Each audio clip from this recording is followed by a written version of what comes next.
Good morning, everyone. Today we are going to study about the heat.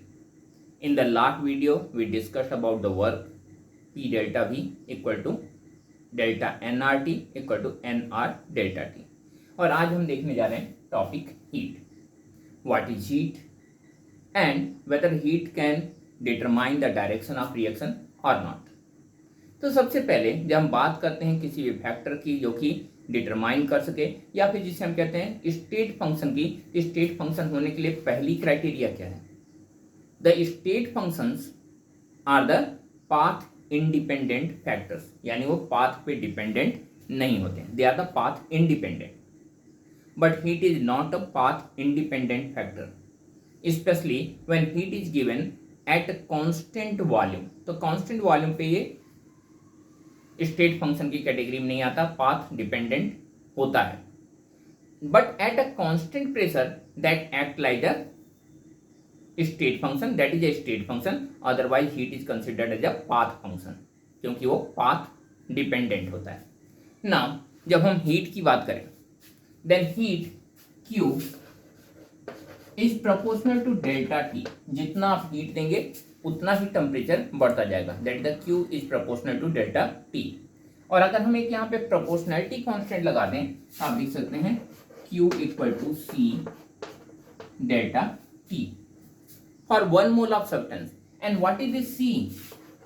C is called heat capacity. Then heat C is the heat capacity. Heat capacity को अगर हमें define करना हो तो define कैसे करेंगे? At delta T equal to 1. जब यहाँ पे डेल्टा T की वैल्यू रख देंगे 1, ये हो जाएगा Q इक्वल टू C और 1 mole. Then you can say that the heat needed to raise the temperature by 1 degree Celsius of 1 mole of substance is called molar heat capacity. ठीक है ना? The smallest amount of heat needed to raise the temperature by 1 degree Celsius is called the molar heat capacity. And heat is the factor which determines the change in temperature. जितना ज्यादा heat देंगे उतना ज्यादा temperature change होगा, जितना कम heat देंगे उतना कम temperature change होगा. डेली लाइफ में आप ये चीज आसानी से देखते हैं. अगर आप चाय बनाने के लिए जाते हैं और बर्नर को ऑन करके 10 सेकंड के बाद ऑफ कर देते हैं तो आपका पानी थोड़ा सा गर्म रहता है, लेकिन उसी बर्नर को अगर 10 मिनट तक जलाते रहिए तो पानी आपका बॉयल करने लगता है, हो सकता है वेपर बन के उड़ जाए सारा. तो यहाँ पे greater the amount of heat greater will be the temperature. C हमेशा कांस्टेंट रहता है, यहाँ पर भी आपने देख रखा है एक प्रोपोर्शनैलिटी कांस्टेंट है. Okay, then this C is called the heat capacity. तो हम कुछ हीट कैपेसिटी के बारे में भी पढ़ लेते हैं. सिंपल सा इस रिलेशन में आप देख सकते हैं, अगर वैल्यू ऑफ C बड़ी हो तो सेम अमाउंट हीट के साथ डेल्टा T की वैल्यू क्या होगी? कम हो जाएगी. या इसे यूं देख सकते हैं, at constant value of heat the C is inversely proportional to delta T. Heat capacity जितना ज्यादा होगी उतना कम होगा वेरिएशन इन टेम्परेचर. अगर हम डेली लाइफ में देखें, पानी एक हायर हीट कैपेसिटी का सिस्टम होता है, जबकि आयरन एक लो हीट कैपेसिटी का सिस्टम होता है. तो आप देखिए गर्मी के सीजन में अगर किसी मेटल के दरवाजे को, आयरन के दरवाजे को टच करें दोपहर के समय में जब एक्सट्रीम हीट की कंडीशन चल रही हो, तो आपको मालूम है लोहे को छूने पर हाथ जल जाता है. मेटल की शीट रखी हो तो उस पर चलना मुश्किल काम होता है. गाटर वगैरह या रॉड वगैरह रखे हुए हैं तो उसे पकड़ना भारी हो जाता है. That mean in the summer season the temperature becomes very high. पानी का भी टेम्परेचर बढ़ता है, लेकिन इतना ज्यादा नहीं कि उसमें हाथ डालने के बाद आप जल जाए. तो टेम्परेचर मेटल जितना नहीं बढ़ता, लेकिन बढ़ता उसका भी है, क्योंकि हीट आप डालेंगे तो टेम्परेचर तो बढ़ना है. लेकिन सर्दी के दिनों में देखिए मेटल की चीजों को छुइए, दरवाजे पर कुंडी लगी रहती है, हैंड पकड़ने के लिए जो ग्रिप्स लगे रहते हैं वो लगे रहते हैं, उन्हें छुइए बिल्कुल ठंडे होते हैं. लेकिन लकड़ी को छुइए, क्या लकड़ी भी उतना ही ठंडा होता है? लकड़ी उतना ठंडा नहीं होता, क्योंकि लकड़ी की हीट कैपेसिटी उस मेटल से कहीं ज्यादा होती है. सेम गर्मी में मेटल की चीजें इतनी गर्म हो जाती हैं, लकड़ी की चीजें गर्म नहीं होती. Then if the value of heat capacity is higher the variation in temperature will be lower and vice versa. अब अगर हम वाटर की हायर हीट कैपेसिटी की बात करें तो आपको मालूम होगा सवेरे शाम आपके टीवी सेट पे आता है the maximum temperature and the minimum temperature. जब भी आप वेदर न्यूज सुनते हैं तो उसमें आता है। नॉर्मल कंडीशन से आप देखते हैं डे टाइम और नाइट टाइम टेम्परेचर में 10 से 15 डिग्री सेल्सियस का वेरिएशन होता है। लेकिन जितने भी कोस्टल जोन हैं, यानी बॉम्बे, कलकत्ता, मद्रास या फिर केरल का कोई शहर जो बिल्कुल समुद्र के किनारे पर बसा हुआ हो, ऐसी जगहों पे अगर आप देखेंगे मैक्सिमम और मिनिमम टेम्परेचर में डिफरेंस तो मैक्सिमम 5 डिग्री 6 डिग्री का ही होता है, इससे ज़्यादा का नहीं होता। क्यों?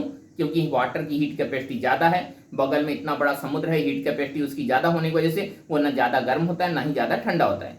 इसी वजह से पुराने समय में गाड़ियों के अंदर पानी डाला जाता था उनके रेडिएटर से। मॉडर्न डेज में क्या डाला जाता है? That is called the coolant. और कूलेंट का मेजर इंग्रेडिएंट क्या होता है? Ethylene glycol, CH2OH, CH2OH। Then this is the heat capacity.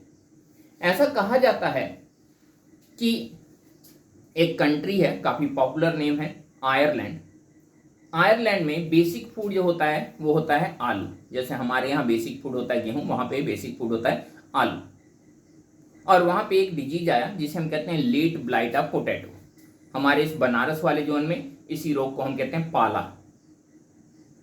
और लेट ब्लाइट ऑफ पोटैटो में होता क्या है, जो उसके लीव्स होते हैं वो फैले नहीं रहते, वो यूं कर्ल हो जाते हैं, कर्ली हो जाते हैं। जब यूं सिकुड़ जाएंगे तो जो सरफेस था, इतना बड़ा सरफेस जिसपे कि फोटोसिंथेसिस हो रहा था, इसके छोटा होने की वजह से कम हो गया। और जब कम फोटोसिंथेसिस होगा तो प्लांट को अपने सर्वाइवल के लिए जितना फूड खाना होगा वो तो खाएगा ही, और बचा हुआ फूड वो स्टोर करेगा एज ए पोटैटो। लेकिन क्योंकि पत्तियां छोटी हो गई तो सारा तो वो खा ही गया। पोटैटो क्या बना? जरा जरा सा पोटैटो बना। और उतनी पोटैटो ना बनने की वजह से आयरलैंड में भुखमरी आ गई, बहुत बड़ी भुखमरी आ गई। एग्जैक्ट नंबर तो मुझे नहीं मालूम, लेकिन कहते हैं बहुत बड़े नंबर में लोगों का डेथ हुआ। क्लास 10th के SST में ये टॉपिक है। अब इतने बड़े नंबर में लोगों का जब डेथ हुआ, इसके बाद क्या हुआ? इसके बाद उस डिजीज से बचने की गवर्नमेंट ने कोशिश की। अलग अलग लोगों ने अपनी तरफ से हेल्प किया, बड़े बड़े कंट्रीज ने किया, अमेरिका जैसी कंट्रीज ने कुछ मेडिसिन भेजे, जिसकी वजह से इसमें इस तरह के डिजीज होने बंद हो गए। लेकिन इंडिया जैसी कंट्रीज ने क्या किया? इंडिया जैसी कंट्रीज जिसमें हम लोग माहिर हैं वो किया, दैट इज द जुगाड़। जुगाड़ क्या था? खेतों में पानी भर दिया। जब टेम्परेचर, पहली बात तो जानिए, ये जो डिजीज था लेट ब्लाइट ऑफ पोटैटो या पाला, ये बहुत ज़्यादा सर्दी पड़ने पर ही होता है, यानी जब टेम्परेचर 5 डिग्री सेल्सियस और लेस देन 5 डिग्री सेल्सियस हो जाए तो। इंडियंस ने क्या किया? खेतों में पानी भर दिया, सिंचाई कर दी। पानी भरने से क्या हुआ? पानी भरने से वहां का टेम्परेचर जो था वो वाटर की वजह से ज़्यादा तेजी से नीचे या ऊपर नहीं गया। तो दिन के समय में जब लगातार धूप थी तो टेम्परेचर बढ़ के 12, 15, 16 डिग्री सेल्सियस हो गया, whatever the condition was there. और रात के समय जब सर्दी बढ़ने लगी तो पानी का टेम्परेचर धीरे धीरे नीचे जाने लगा, 15 से 14, 13, 12, 11, 10, 8, 9, और जब तक वो 5 के आसपास पहुंचा तब तक तो सुबह हो गई। यानी कभी भी favourable condition for the late blight of potato आया ही नहीं, और इस तरह से हम इस डिजीज से बच पाए। Then these are the sum of the uses of the heat capacity. Heat capacity हर एक मटेरियल का अपना अलग अलग वैल्यू होती है, इनकी वैल्यू सेम नहीं होती है। अब अगर इसे हम कांस्टेंट टेम्परेचर पे देखें, सॉरी कांस्टेंट प्रेशर पे देखें, तो इस हीट कैपेसिटी C को हम कहते हैं Cp, और अगर कांस्टेंट वॉल्यूम पे देखें then that is called the Cv। तो हम मेयर्स फार्मूला देखने जा रहे हैं, Cp-Cv रिलेशन, और उससे पहले हम थोड़ा सा आइडियल गैस इक्वेशन को डिस्कस करके तब आगे बढ़ेंगे। तो जहां पे वर्क देखा था वहां पे आपने देखा था बायल्स लॉ, चार्ल्स लॉ और अवागैड्रो लॉ के मिला के एक लॉ बना, that is called the ideal gas equation. एक इक्वेशन बना that is called the PV equal to nRT, और इसके बेसिस पे हम रिलेट करेंगे Cp और Cv को। लेकिन उसे रिलेट करने से पहले एक और फैक्टर हम पढ़ते हैं, that is called the enthalpy.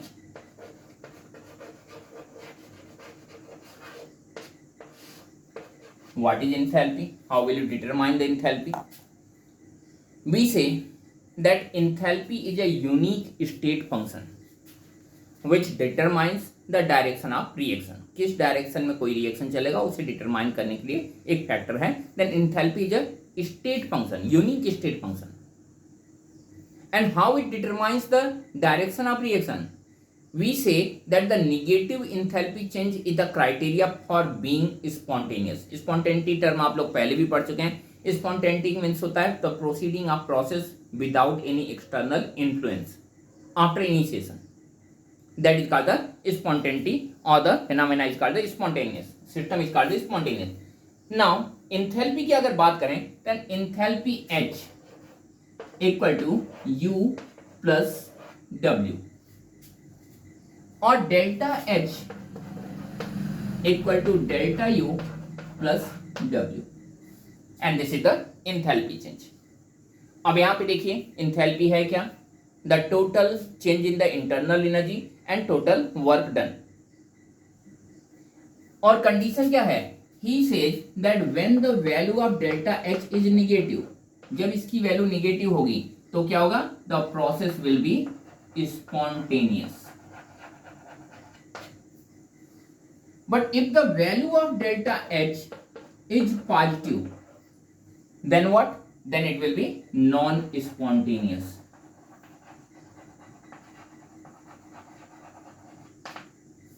और अगर value of delta H zero हो गई तो reaction will be at equilibrium.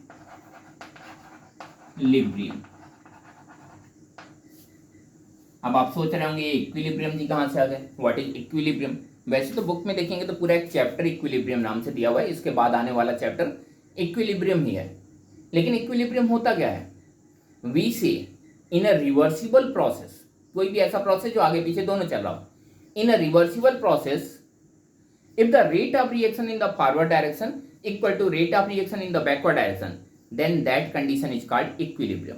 यानी रिएक्शन हो रहा है लेकिन हो नहीं रहा, रिजल्ट में जीरो है. एग्जाम्पल देखते हैं.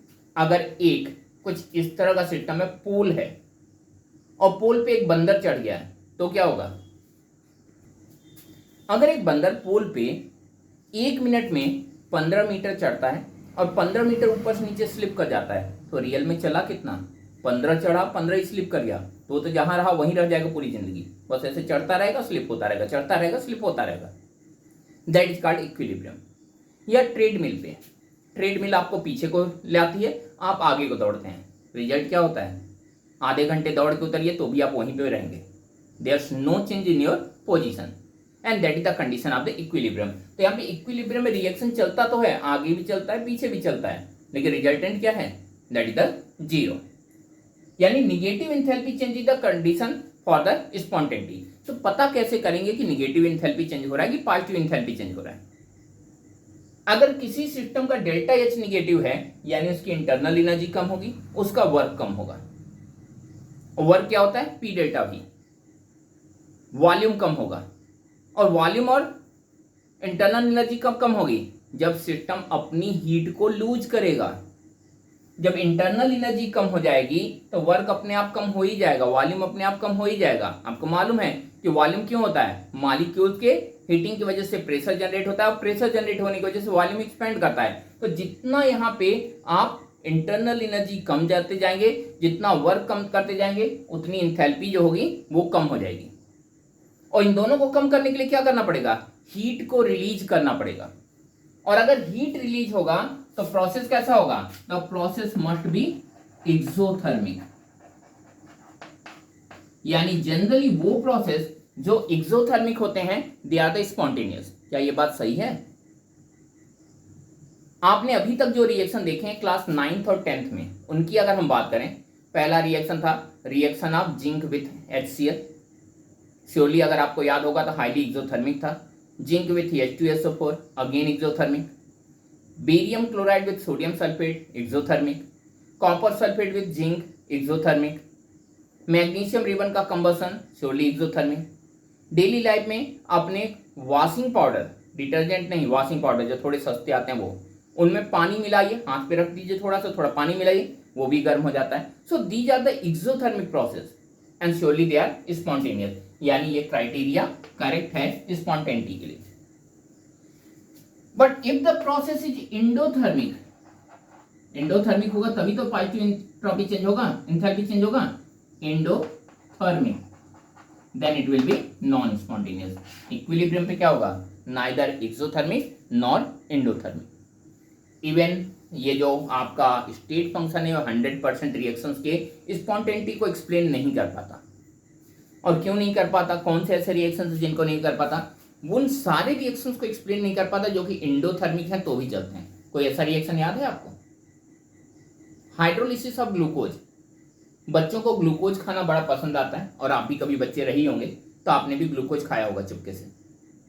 और जब ग्लूकोज को मुंह में डालते हैं तो क्या होता है, हाइड्रोलिसिस ऑफ ग्लूकोज। वो गर्म होता है या ठंडा? स्योरली ठंडा हो जाता है। यानी प्रोसेस क्या है, process is an endothermic process even though that is spontaneous. इसके अलावा एक क्लास 9th में आपने प्रोसेस देखा था, that was the evaporation, again an endothermic process. Evaporation होता है तो ठंडक आती है और वो भी स्पॉन्टेनियस प्रोसेस है। और इस बात को एक्सप्लेन करना एंथैल्पी के बस के बाहर हो गया। लेकिन आप अभी इसके रिलेशन के बारे में जानिए, delta H equal to delta U plus W. Okay, अब हम जा रहे हैं नेक्स्ट टॉपिक देखने, that is the Mayer's formula और well known as CPCV relation. हम देख रहे हैं सीपीसीवी रिलेशन या मेयर्स फार्मूला, एक ही चीज है दोनों। अब अगर हम देखें तो सबसे पहले हम इसे रिलेट कर लेते हैं। तो at constant pressure, at constant pressure Q P, heat at constant pressure, equal to CP delta T. और Q इक्वल टू क्या होता है, delta U plus W, delta U plus W. तो यहाँ पे डेल्टा यू प्लस डब्ल्यू लिख देते हैं। और अभी इसके पहले जब इंथैल्पी चेंज देखा था तो delta H equal to also delta U plus W, यानी डेल्टा एच, या लिख सकते हैं that delta H equal to C P delta T. This is the first relation. Similarly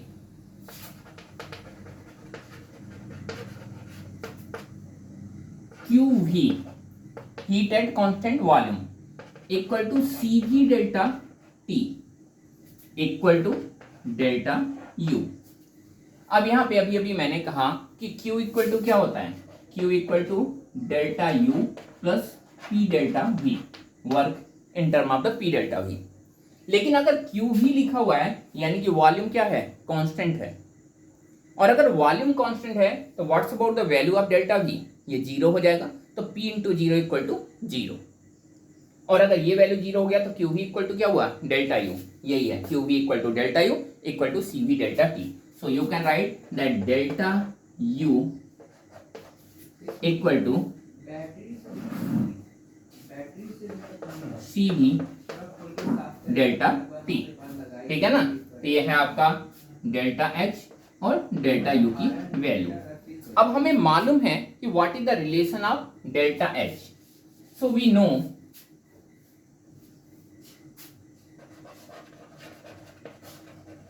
that delta H equal to delta U plus P delta V. अगर इनकी values रख दिया जाए डेल्टा एच, डेल्टा यू और P delta V की, तो क्या होगा, ये हो गया डेल्टा एच यानी C P delta T equal to delta U यानी C V delta T plus P delta V की जगह पे आप लिख देते हैं एन आर डेल्टा टी, ये हो गया R delta T. when n equal to 1, थोड़ा सा लाइट कट जाने की वजह से इंटरप्शन हो गया था। when n equal to 1, यहाँ पे क्या करें, आप लिख सकते हैं that Cp delta T equal to Cv plus R delta T। फिर से लाइट कट गई है।